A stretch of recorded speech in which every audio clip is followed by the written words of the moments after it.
Hello dear student, my name Arun Kumar, your zoology educator. तो बेटा आज हम डिस्कशन करने वाले हैं गैमेटोजेनेसिस। तो ये एक सिंपल फिनोमिना है, तो देख लेते हैं मेल और फीमेल में किस तरह से होता है। तो पहले जनरल व्यू जाने गैमेटोजेनेसिस यानी कि फॉर्मेशन ऑफ गैमेट्स। बेटा फॉर्मेशन ऑफ गैमेट्स यानी कि हम गैमेटोजेनेसिस को दो पार्ट में देख लेते हैं। एक तो स्पर्मेटोजेनेसिस,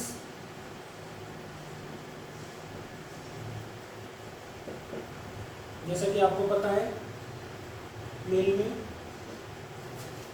और oogenesis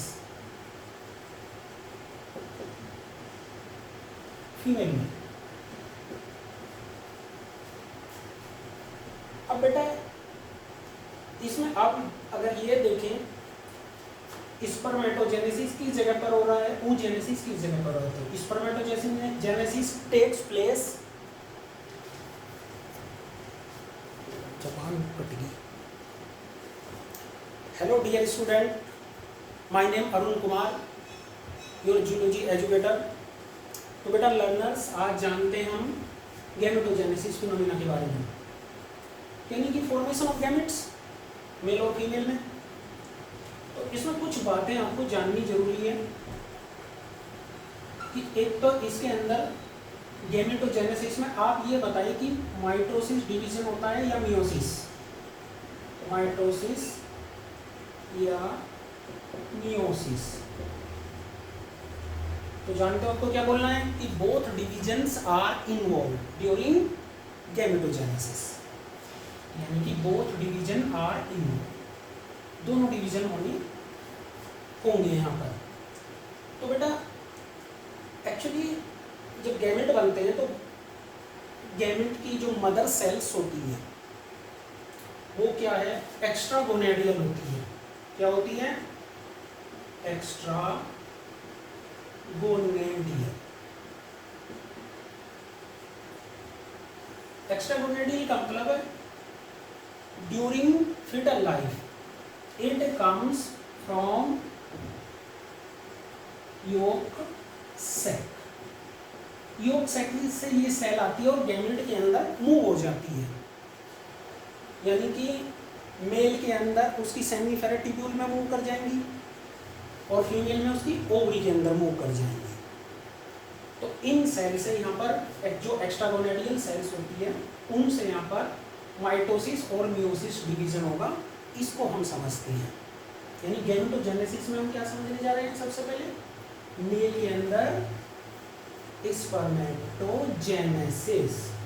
जाहिर सी बात है यहाँ पर माइटोसिस और मियोसिस दोनों डिवीजन इन्वॉल्व होंगे, और मियोसिस तो आपको पता ही है कि गैमेट सेल में ही होता है।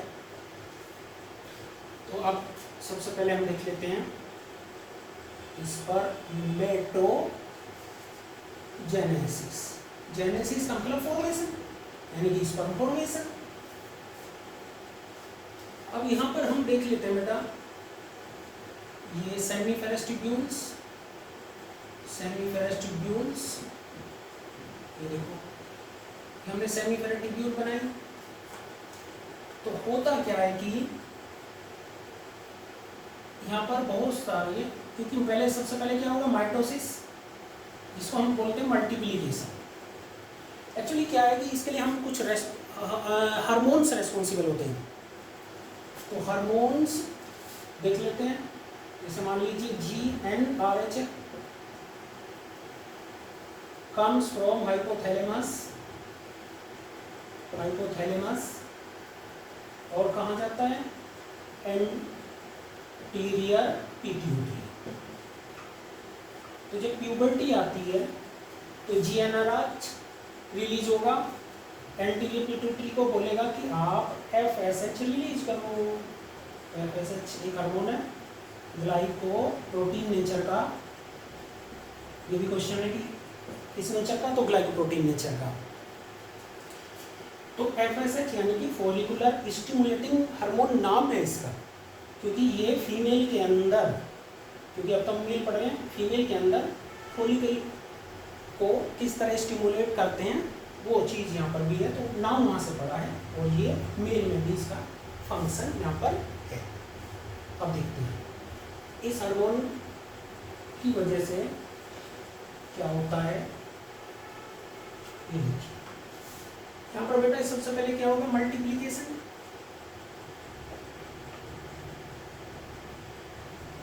मल्टीप्लिकेशन और ये बहुत सारी सेल्स यहाँ पर बनी है। इसमें दो टाइप की सेल होती हैं बेटा, ये भी बताया जाता है कि दो टाइप की सेल होती है, एक तो ए और एक बी, टाइप ए और टाइप बी। तो ए टाइप सेल और यानी बी टाइप सेल। तो बेटा जर्नी के अंदर कौन सा जाएगा, ए की बी? एक्चुअली इस जर्नी के अंदर कौन सा जाएगा, वो बी, यानी कि बी ही आगे फर्दर डिवाइड करेगा, जिसकी वजह से स्पर्म बनने हैं। तो ए का फिर क्या फंक्शन हुआ, तो बेटा ए स्टॉप, जो स्टॉप होता है उसको मेंटेन करने में ये हेल्प करता है ए। आप देखिए बेटा ये वाला कंसेप्ट आप जान गए, तो ये इन सेल्स को आप एक्चुअली जो बोलेंगे मल्टीप्लिकेशन जो फिनोमेना होता है, जैसे ये हमने कर किया, तो इन सेल को यहाँ पर स्पर्मेटोगोनिया बोलते हैं बेटा, ध्यान रखना पड़ेगा। और प्लोइडी होती है 2n, यानी कि मल्टीप्लिकेशन डिवीजन कौन सा हुआ, माइटोसिस। तो माइटोसिस से इनके नंबर बढ़ रहे हैं, माइटोसिस और स्पर्मेटोगोनिया बनते हैं। बेटा कुछ सेल्स होती हैं जो स्पर्मेटोगोनिया से बाद में ये जो टाइप बी की सेल है वो फिर यहाँ पर साइज में इंक्रीज कर लेती है, साइटोप्लाज्म एक्यूमुलेट कर लेगी, साइज में इंक्रीज कर लेगी और क्या बनाएगी, इसी फेज को आप ग्रोथ फेज बोलते हैं। ये मान लीजिए मल्टीप्लिकेशन है तो ये ग्रोथ, यानी कि 3 फेज टोटल होती है यानी स्पर्मेटोजेनेसिस की। तो वैसे ही ये क्या बना, यहाँ पर लोएडीज की वही 2n रहेगी, इसको बोलेंगे primary spermatocyte. It accumulate more cytoplasm, size of nucleus decrease. तो हम ये कह सकते हैं कि भाई चलो इसमें इतना साइटोप्लाज्म एक्यूमुलेट कर लिया और न्यूक्लियस इतना सा रह गया, इसको मेंटेन नहीं कर सकता ना। तो अब साइटोप्लाज्मिक जो रेशो होती है, न्यूक्लियर साइटोप्लाज्मिक रेशो, वो डिक्रीज होगी, डिक्रीज, NYC डिक्रीज। न्यूक्लियस छोटा, साइटोप्लाज्म ज्यादा, तो डिवीजन बनता है बेटा। तो दो पर दो डिवीजन, दो इक्वल टाइप की सेल यहाँ पर बनेगी, तो कर दिया आपने ये डिवीजन। लेकिन कौन सा डिवीजन कर दिया बेटा आपने कर दिया यहाँ पर मियोसिस फर्स्ट, यानी कि आपने यहाँ पर माइटोसिस किया था, अब मियोसिस फर्स्ट किया, और जो रिजल्टिंग सेल बनेगी they are known as secondary spermatocyte.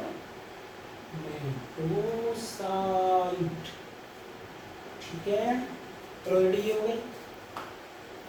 और जानते हो मियोसिस फर्स्ट तो नंबर ऑफ क्रोमोसोम हाफ रह गए, अब मियोसिस सेकंड होगा, तो कर दो आप मियोसिस सेकंड। प्लोइडी तो आपकी वही रहेगी, लेकिन यहाँ पर आपने क्या कर दिया, नंबर जस्ट डबल हो गए, नंबर जस्ट डबल हो गए, नंबर जस्ट डबल हो गए। ये देखिए आपने इसको सेकेंडरी स्पर्मेटोसाइट बोला, तो अब इसको क्या बोलेंगे,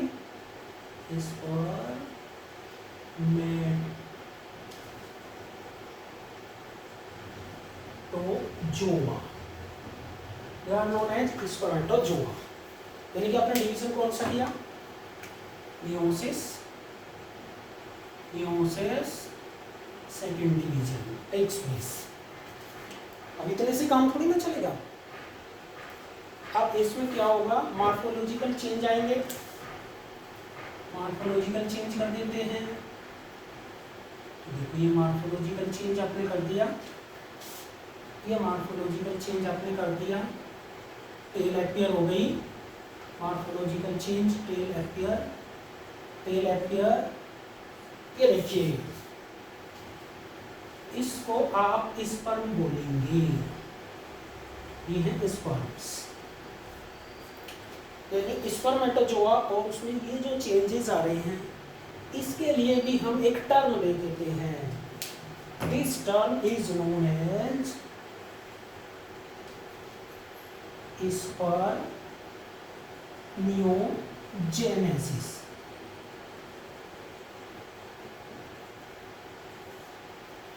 ये तो स्पर्मेटोजेनेसिस है पूरा phenomena, but this is spermiogenesis, यानी कि स्पर्मेटोजोआ टू स्पर्म फॉर्मेशन। और ये दो फेज यानी मल्टीप्लिकेशन, जिसमें माइटोसिस हुआ, ग्रोथ फेज, और फिर अब ये वाली फेज।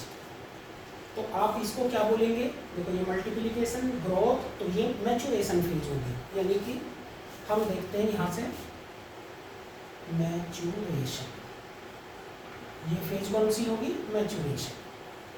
तो 3 फेज में एक्चुअली ये कंप्लीट होता है स्पर्मेटोजेनेसिस। अब जो क्वेश्चंस आते हैं कुछ यहाँ पर देख लेते हैं। How many spermatozoa are produced from one primary spermatocyte. Primary spermatocyte यानी कि अब ये देख लीजिए, प्राइमरी स्पर्मेटोसाइट से एक से कितने स्पर्मेटोजोआ बन जाएंगे। तो बेटा 1 से 4 सेल बनती है, तो अगर ये 1 रहेगा तो इससे बनेंगी 4 सेल। सेकेंडरी से पूछे तो देखो ये रहा सेकेंडरी, तो टोटल कितने बन रहे हैं, 2। तो सेकेंडरी से कितने बनेंगे, 2 बनेंगे। अच्छा ऐसे ही हम कर सकते हैं, 100 से 400 बनेंगे ये प्राइमरी, और सेकेंडरी वाले से ये यहाँ पर कितने बनेंगे, ये सेकेंडरी है ना, एक सेकेंडरी से कितना बनेगा, ये कहने का मतलब इसमें, ठीक है। 2 बन जाएंगे 2। तो अगर हम यहाँ पर बोले कि हमारे पास 2 सेकेंडरी स्पर्मेटोसाइट है, उससे कितने बनेंगे, तो 4 बनेंगे 2। तो उस कहने का मतलब है 1 से 2 बनते हैं, तो उस हिसाब से हम यहाँ पर अपने क्वेश्चन सोल्व कर देंगे। तो ये पूरा स्पर्मेटोजेनेसिस का एक प्रोसेस है। अब हम डिस्कशन करेंगे उसके बाद oogenesis। Thank you.